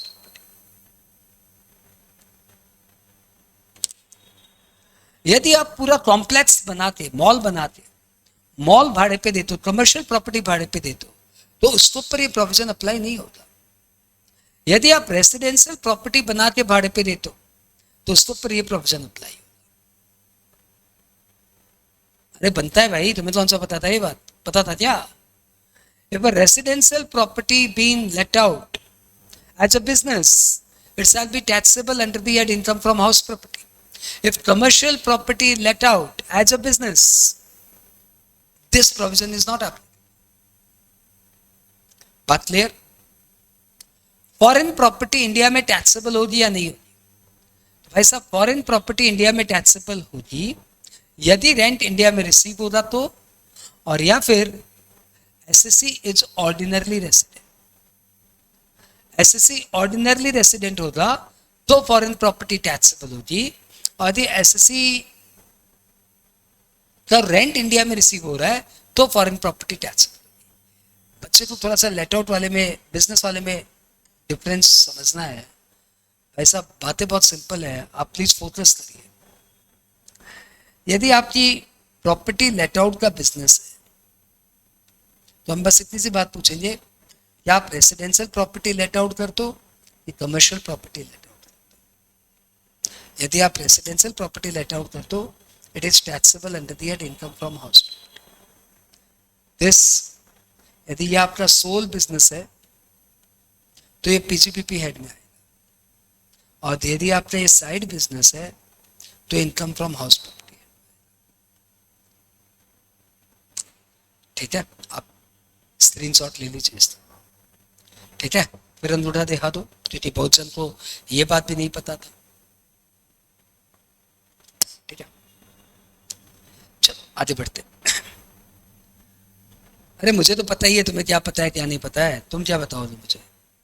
लेकिन मैं तुम्हारे बार बार अवेयरनेस दिलाना चाहता हूँ कि अरे यार ये बात नया आया। अंगूठा दिखाना मतलब ये नहीं कि वाह मुझे प्रोत्साहन मिल रहा है, ऑब्वियसली मुझे प्रोत्साहन मिल रहा है एंड आई नीड इट। लेकिन सबसे बड़ा फायदा है कि तुम्हारा अवेयरनेस, अरे ये बात मुझे पता नहीं था, राइट राइट, ये बात मुझे पता नहीं था। That awareness is needed, you know, affirmation is needed, recognition is needed. Disputed ownership. Disputed ownership is what? Disputed ownership मतलब एक प्रॉपर्टी है जिसके ओनर को लेके थोड़ा डिबेट चल रहा है कि मेरी की तेरी। वो बोल रहा है मेरी, वो बोल रहा है मेरी। तो लॉ बोलता है ऐसे में इस प्रॉपर्टी पे तब भी टैक्स लेंगे जब इस प्रॉपर्टी का डिसीजन आ जाएगा कोर्ट का। तो अभी एक काम करते हैं, डिस्प्यूटेड प्रॉपर्टी तो उसके हाथ में टैक्स कर देते हैं जो उससे बेनिफिट डिराइव कर रहा है। The person who is deriving the benefit from the property shall be liable to pay tax. इतना याद रखो, the person who is deriving benefit from the property shall be liable to pay tax. और suppose disputed property हमारी राजस्थान में है और भाई भाई का झमेला, मैं बोल रहा मेरी, वो बोल रहा मेरी, और वहां पे ताला मारे हुए हम लोग दोनों भाई, एक ताला उसका एक ताला मेरा। हाँ, वो बोल रहा है मेरी, मैं बोल रहा मेरी, और हम लोग दोनों ने अपना अपना ताला मार दिया, ना वो बेनिफिट ले रहा ना मैं बेनिफिट ले रहा हूँ। तो लॉ बोले यार अजीब पागल भाई लोग है। हाँ, तो लॉ बोले थे ऐसा काम करो, इस प्रॉपर्टी तो दोनों के हाथ में टैक्सेबल। शाबाश, ऐसा करेगा लॉ, हाँ लॉ ऐसा करेगा। लॉ बोलेगा इस प्रॉपर्टी को दोनों के हाथ में टैक्सेबल कर दो। बहुत लड़ते हैं, दोनों के हाथ में टैक्सेबल करके दोनों का असेसमेंट कंप्लीट हो जाएगा। लेकिन आप समझते हो ना कि दोनों से तो टैक्स लिया नहीं जा सकता। We can be irrational, law can not be irrational. तो लॉ कभी ऐसा नहीं करेगा कि दोनों बंदे से टैक्स ले लेगा। लॉ ने दोनों के हाथ में इनकम जोड़ के दोनों का असेसमेंट कंप्लीट कर दिया, लेकिन दोनों में से एक से भी टैक्स नहीं लिया। लॉ बोले नाउ द कोर्ट डिसाइड, जब कोर्ट का जजमेंट आएगा तब जिस भाई के फेवर में जजमेंट आएगा तब मैं उससे सारा टैक्स वसूल लूंगा। लॉ ये बोलना चाह रहा है कि असेसमेंट मैंने कंप्लीट कर दिया है, मैं खाली टैक्स रिकवरी पोस्टपोन कर रहा हूं।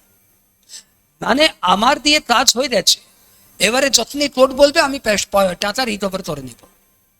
বুঝছিস, আমি কাজ করে দিয়েছি, এবার আমার দিয়ে কিছু কাজ পেন্ডিং নেই, এবারে যখনই কোর্ট ডিসাইড করবে আমি টাকা নিয়ে নেব। তো the assessing officer will complete the entire procedure from his side. Now he will wait for the court procedure. Whenever the court will decide, he will recover the tax. ठीक है, okay bye. आज की class से recording जारी है, अभिनंदन रोज तुम काट करके उसमें से निकाल लेना, ठीक है। आया छोटा कंपोजिट रेंट। कंपोजिट रेंट हम लोग यहाँ पे डिस्कस नहीं करते, हम यहाँ पे डिस्कस करते हैं इसको income from other sources. But I hope अभी आपको इनकम फ्रॉम अदर सोर्सेज भी थोड़ा थोड़ा पता है, तो we can discuss it right now. Composite rent में क्या होता है, ध्यान तो यहाँ पे अच्छे से चार्ट बनाया हुआ है। कि आप ये बताइए कि क्या प्रॉपर्टी सेपरेटली लेटेबल या प्रॉपर्टी सेपरेटली लेटेबल है ही नहीं। क्या प्रॉपर्टी ऐसा है कि वो सेपरेटली लेट आउट हो सकता है? तो आंसर इज यस या नो। या प्रॉपर्टी इज नॉट सेपरेटली लेटेबल। यदि प्रॉपर्टी सेपरेटली लेटेबल है ही नहीं, तब तो वो हमेशा पीजीबीपी या आईफॉस में जाएगा। जैसे होटल की बिल्डिंग, जैसे सिनेमा हॉल की बिल्डिंग, वो जब भी लेट आउट होगा तो मशीनरीज एंड फर्नीचर के साथ लेट आउट होगा। जैसे ऑडिटोरियम, वो जब भी लेट आउट होगा तो machineries and chair table furniture के साथ लेट आउट होगा। तो ऐसे में this will always be taxable as PGBP और आईफॉस। लेकिन यदि प्रॉपर्टी सेपरेटली लेटेबल है तो लॉ क्या बोलता है कि क्या रेंट को स्प्लिट किया जा सकता है कि रेंट को स्प्लिट नहीं किया जा सकता। यदि रेंट को स्प्लिट नहीं किया जा सकता तब तो भैया पीजीबीपी आईफॉस। और यदि रेंट को स्प्लिट किया जा सकता है तो जितना हाउस प्रॉपर्टी वाला पार्ट है वो हाउस प्रॉपर्टी हेड में टैक्सेबल होगा, और जो अदर वाला पार्ट है वो आईफॉस या पीजीबीपी में टैक्सेबल होगा। यानी सपोज मैंने एक पेइंग गेस्ट को रखा और मैंने उसको बोला कि भैया रूम का चार्जेस है 5000, और बात यहाँ पे बहुत एमिनिटीज है, एसी है, फूडिंग है, फर्नीचर है, ये सारी फैसिलिटीज है, तो उसके लिए 7000 एक्स्ट्रा। तो मैंने रेंट स्प्लिट कर दिया, 12000 रेंट ले रहा हूं, लेकिन 5000 प्रॉपर्टी का, 7000 अलग का। तो 7000 आईफॉस या पीजीबीपी में जाएगा और 5000 हाउस प्रॉपर्टी में जाएगा। लेकिन यदि मैंने रेंट को ऐसे स्प्लिट ही नहीं किया, मैंने बोला भैया 12000 रेंट है, लेना तो लो, नहीं तो चलो बस, चलो निकलो, 12000 रुपये अपना रेंट है। तो यदि आपने रेंट स्प्लिट नहीं किया तो पूरा का पूरा 12000 या तो पीजीबीपी में जाएगा या फिर आईफॉस में जाएगा, हाउस प्रॉपर्टी हेड में कुछ भी नहीं जाएगा। तो आप यदि पेइंग गेस्ट के बिजनेस में हो तो आप यहाँ पे टैक्स प्लानिंग कर सकते हो, या तो रेंट को स्प्लिट करके बताना है या फिर रेंट को बिना स्प्लिट किए बताना है, ताकि आपका टैक्स कम लगे। ठीक है, एग्जाम में टैक्स प्लानिंग पूछेगा नहीं, तो एग्जाम में आपको हाली थ्योरी बता के आ जाना है। Income from subletting is always taxable as IFOS, बताया हुआ आपको पहले ही। को ओनरशिप, लास्ट सेक्शन है ऑलमोस्ट।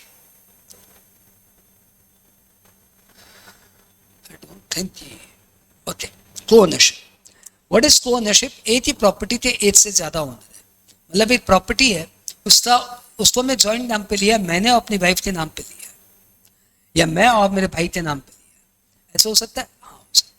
तो ये को-ओनरशिप कैसे टैक्सेबल होगी? तो लॉ बोलता है दोनों ओनर या जितने भी ओनर है सब अपने अपने रेस्पेक्टिव शेयर के लिए टैक्स। तो सपोज मैं और मेरा भाई equal owner of a property है, तो 50% प्रॉपर्टी के लिए मैं टैक्सेबल होऊंगा और 50% प्रॉपर्टी के लिए मेरा भाई टैक्सेबल होगा। यानी प्रॉपर्टी का जो रेंट है या जो प्रॉपर्टी की इनकम है वो लास्ट में 50-50 डिवाइड हो जाएगी। 50 मेरे हाथ में टैक्सेबल, 50 भाई के हाथ में टैक्सेबल। लेकिन यहाँ पे ग्लिच है कि यदि दोनों मिलकर उस प्रॉपर्टी को सेल्फ ऑक्यूपाइड कर रहे हैं, जैसे मैं और मेरी स्पाउस मिलकर एक प्रॉपर्टी भाड़े पे लिए हुए, ऑब्वियसली दोनों मिलकर प्रॉपर्टी को सेल्फ ऑक्यूपाई कर रहे हैं, तो ऐसे में उस प्रॉपर्टी का इंटरेस्ट ऑन लोन का डिडक्शंस मैं भी लूंगा 2 लाख का, वाइफ भी लेना चाहेगी 2 लाख का, तो क्या दोनों को 2-2 लाख का डिडक्शंस मिल जाएगा?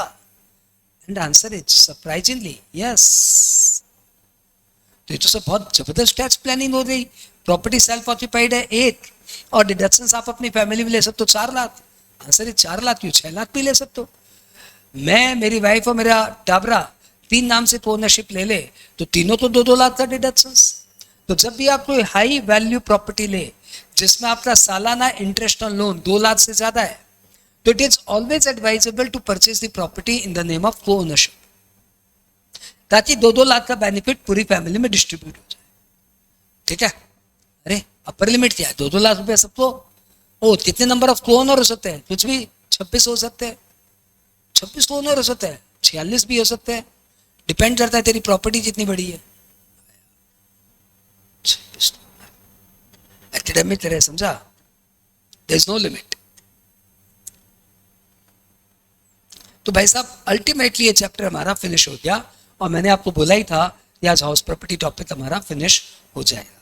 अब अपने पास एक जेन्युइन 10-12 मिनट है, हम चाहते हैं उस पर ठीक ठाक सम्स अपने प्रैक्टिस करें। ठीक है? हाउस प्रॉपर्टी आपका टॉपिक ढंग से हो गया, प्यार से हुआ, तो दौड़ाबाजी नहीं कराई मैंने। एक छोटा सा सम लेता है।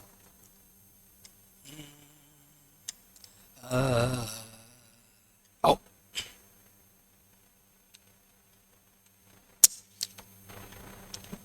एक प्रॉपर्टी है X हैज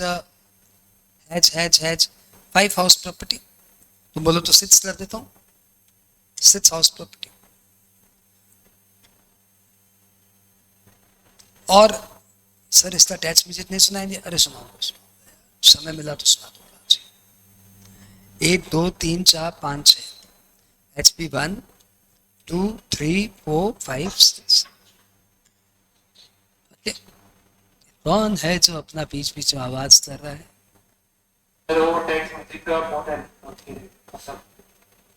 कौन बोल रहे हो? वापस से बोलो।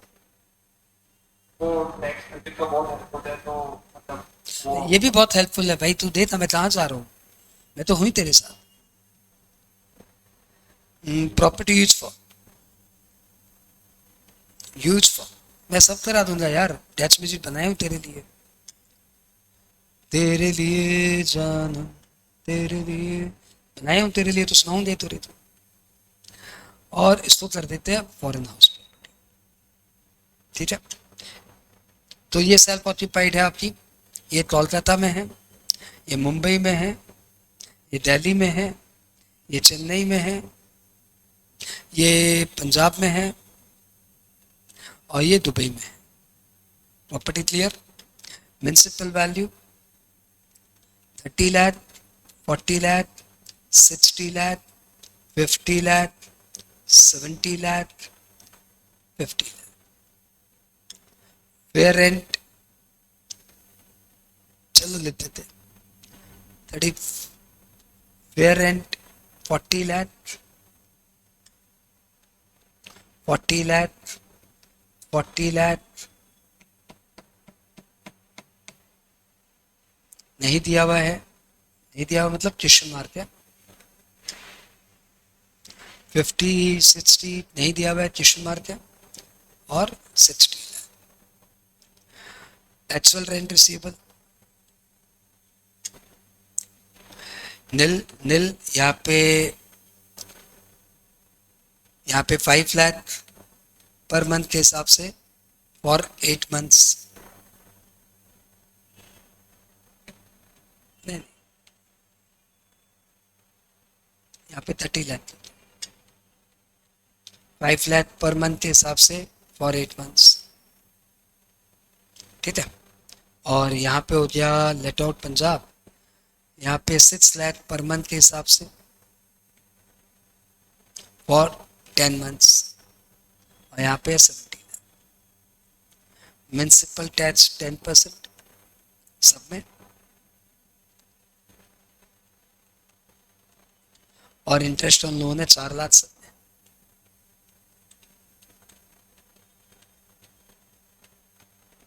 और ये जो प्रॉपर्टी ना पीएसओ दिल्ली, ये 60% सेल्फ ऑक्यूपाइड है, 60% सेल्फ ऑक्यूपाइड है, ऑब्वियसली 40% लेट आउट है। और ये जो ना पीएसओ, ये 4 महीना सेल्फ ऑक्यूपाइड है।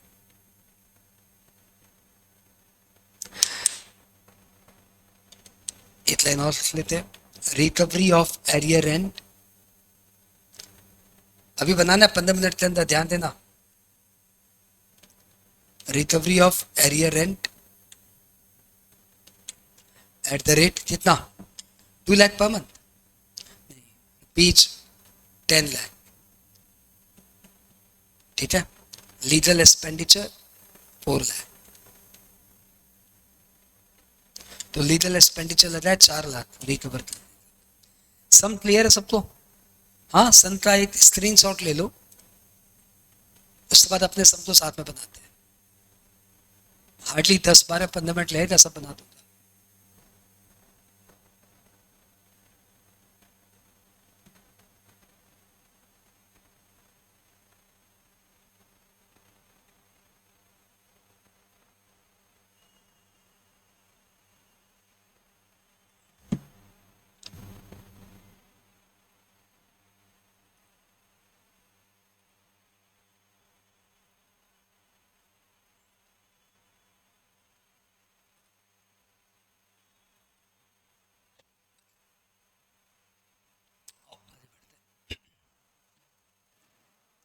Let's start.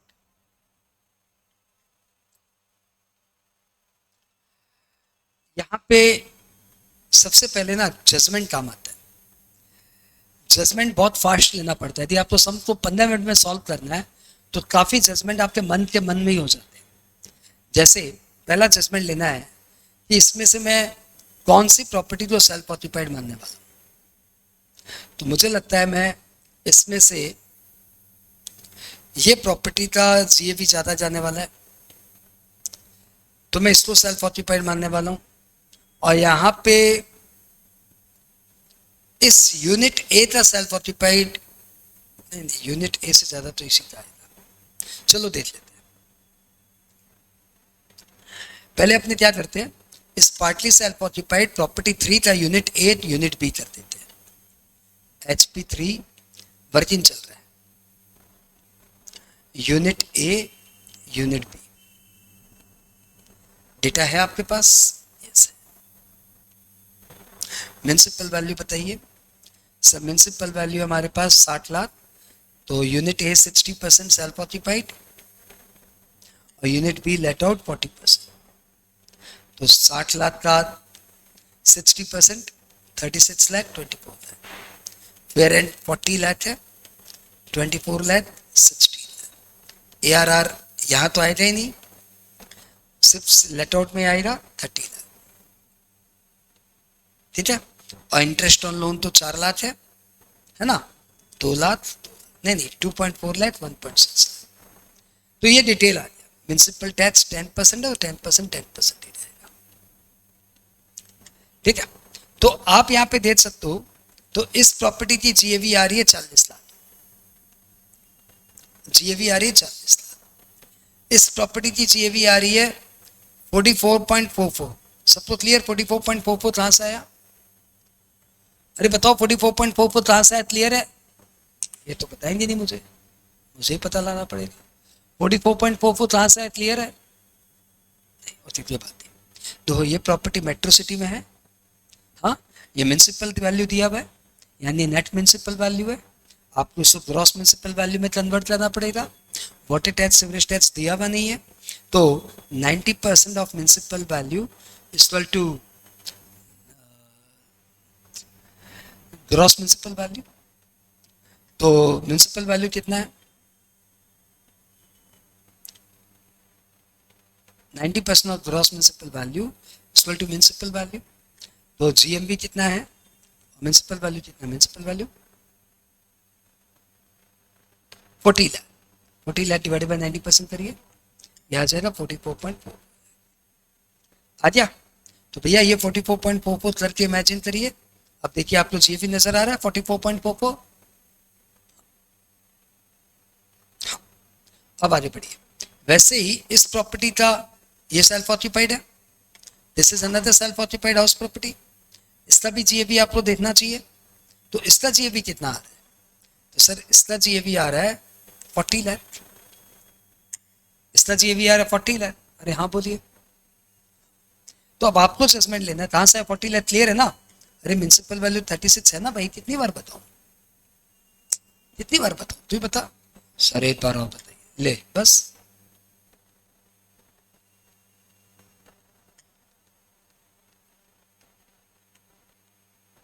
अच्छा 40 लाख, तो इसका जीएवी 40 लाख आ रहा है।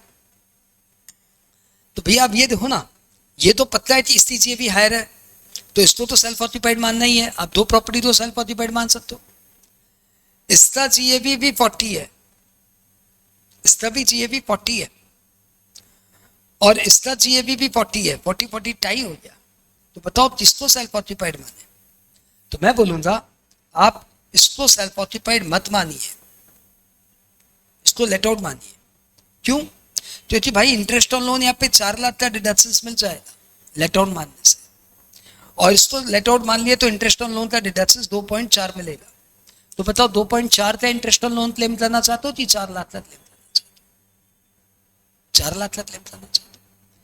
तो इसलिए मेरा डिसीजन ये रहा कि हम इसको मानेंगे सेल्फ ऑक्यूपाइड, इसको मानेंगे सेल्फ ऑक्यूपाइड। आप जजमेंट के साथ रहिए। इसको मानूंगा सेल्फ ऑक्यूपाइड, और मैं मानूंगा इसको सेल्फ ऑक्यूपाइड।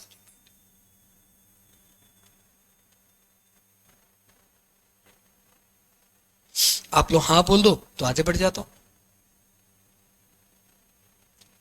अरे हाँ या ना तो बोलना पड़ेगा ना। ओके ठीक है, मैं समझ गया। आप लोग बटन दबाने में थोड़ा टाइम लगता है। तो फाइनली सम शुरू करते हैं। Solution, calculation of income from house. अब मैं प्रॉपर्टी वाइज चलता हूं, मैं बहुत सिंपल सा तरीके में चलता हूं। तो HP1 मैंने क्या माना है? Let out. HP1 deem to be let out.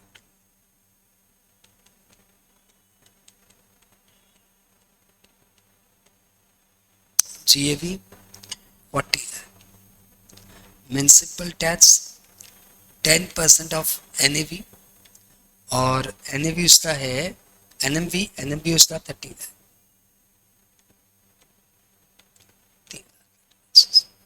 37 है।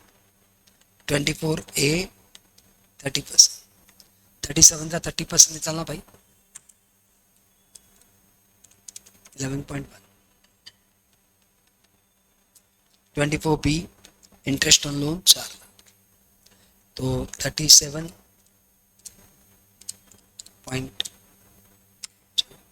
21,90,000। आवाज पड़े। HP2 self occupied, HP3 unit A self occupied. तो इन दोनों का मिला के NAV नील और interest on loan 2 lakh minus 2 lakh. हाँ बोलिए। HP3 यूनिट P, ये जो यहाँ पे निकाला हुआ है HP3 यूनिट P। GAV नजर आ रहा है आपको? GAV मुझे नजर आ रहा है 30 लाख। आपको भी नजर आ रहा है GAV 30 lakh?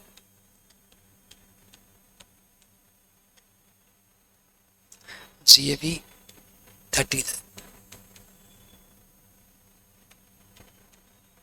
less municipal tax 10%, 10% of municipal value. Municipal value is 24 lakh, 2.4.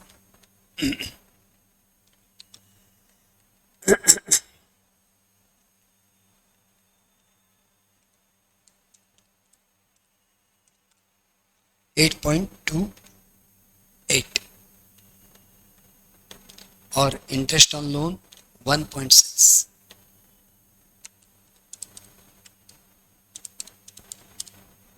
ये आ गया 17,72,000। कहीं पे भी कुछ लगे गलत हो रहा है, तुम्हारे अनुसार नहीं हो रहा है, तुम्हें समझ में नहीं आ रहा है, बोलते चलो। HP4 partly self occupied, partly let out, damage। ये भी बताना तुम, मैं देख रहा हूं। इसका ये भी बताइए प्रॉपर्टी 4 का।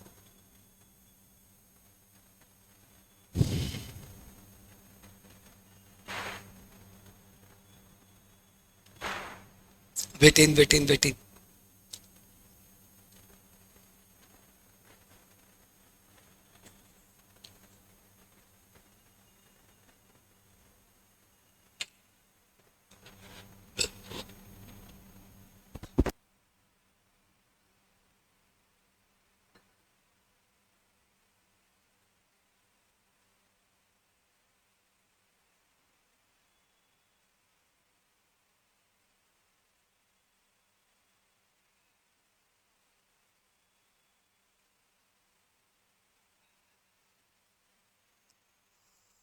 काफी उम्मीदें है मुझे आप लोग से। ओके, ध्यान दीजिए, आप लोग को ये भी दिखाता हूँ। आप लोग यहाँ पे देखिए, ये आपका प्रॉपर्टी चेन्नई में, तो म्यूनसिपल वैल्यू हो गया 55.55, 50 लाख डिवाइडेड बाई 90%। दो फेयर एंड नहीं दिया हुआ है, लेकिन आपको ARR के ऊपर बेस करके फेयर एंड निकालना। तो एक महीने का रेंट है 5 लाख, तो 12 महीने का रेंट होना चाहिए 60। दिया हुआ ना, रेंट पर मंथ 5 लाख, तो एक महीने का रेंट है 5 लाख, तो 12 महीने का रेंट होना चाहिए 60। यानी मैंने फेयर रेंट को बेस करके, ARR को बेस करके फेयर रेंट निकाल दिया। तो इन दोनों को कंसिडर करके मेरा RER आया 60, साथ में हो, लेकिन मेरा ARR है 40। मैंने बोला ना, 8 महीने के रेंट को 12 महीने के रेंट से कंपेयर करना है, बहुत इरेशनलिटी है। अब इन दोनों में से हायर कौन है? ऑब्वियसली 60 लाख, तो ये भी आ गया 60 लाख। सबको क्लियर है? हाँ या ना बोलिए। Okay, municipal tax 10% of municipal value less 24A standard deductions 16.5 less 24B interest on loan 4 lakh 34.5। आप सांस ले लीजिए, जितने मैं कैलकुलेशन चेक कर लेता हूँ। सही है। यदि आपको चाहिए कि मेरे जैसा कैलकुलेशन आपका हो जाए, तो आपको वापस से कैलकुलेशन पे वर्कआउट करना चाहिए, या फिर एक बार एग्जाम से हटा लो, उसके बाद बुद्धा ब्रेन में आ जाओ, ऐसा कैलकुलेशन तुम्हारा हो जाएगा, या इससे भी अच्छा हो जाएगा। बहुत सारे स्टूडेंट का ऐसा हो गया रनिंग क्लास के बीच में, बहुत सारे स्टूडेंट मेरे साथ क्लास में, मेरे साथ HP5 तो लेट आउट है, तो चाहते हैं यहाँ पे आपको रेंट के बेसिस पे फेयर रेंट निकालने की दरकार नहीं, ARR के बेसिस पे फेयर रेंट निकालने की दरकार सिर्फ PSO टेंडर्स में और किसी में। तो यहाँ पे आप इसको मारो गोली, यहाँ पे GMB NMB भी नहीं करना, क्योंकि ये पंजाब में सिचुएटेड है। तो यहाँ पे म्युनिसिपल वैल्यू हो गया 70 लाख और फेयर रेंट हो गया, नहीं म्युनिसिपल वैल्यू हो गया 70 लाख और ARR हो गया 6 लाख पर मंथ के हिसाब से 10 महीने का 60 लाख। तो प्लीज मुझे इसका GAV बताओ ना यार, मुझे HP5 का GAV बताना। प्रॉपर्टी पंजाब में है तो GMB NMB नहीं करना। ओ यार समझ आ रहा है, मैं तो जल्दी करना पड़ेगा ना यार।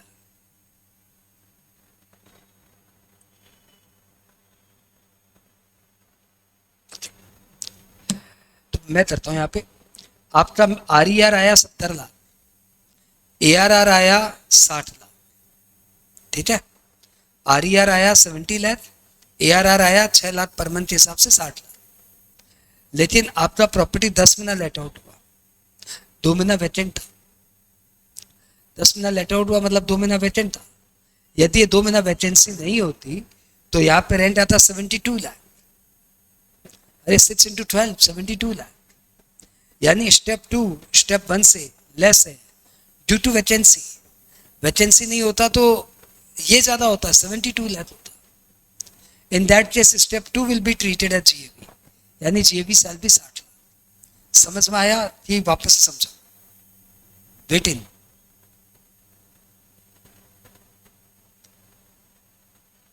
श्योर? सबको क्लियर? आया ना? हाँ। तो भाई साहब GAV आ गया 60 lakh. Municipal tax 10% of 70 lakh 7 lakh, 53 lakh, 24A 15.9 and 24B interest on loan 4 lakh. ये 20 लाख, ये आ गया 33.1 लाख। सर अब तो आप कैलकुलेशन और अच्छा करो रही हम लोग को चमकाने के लिए। हाँ यार क्या करें, तुम्हें लगता है मैं तुम्हें चमका रहा हूँ? मैं तुम्हें सिखा रहा हूँ नालायक। ये चेक कर लेता हूँ बस।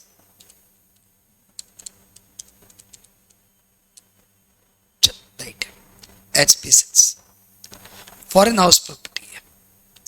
हम लोग एज्यूम कर लिए कि SSE जो है वो OR है। Assume SSE is ordinarily resident।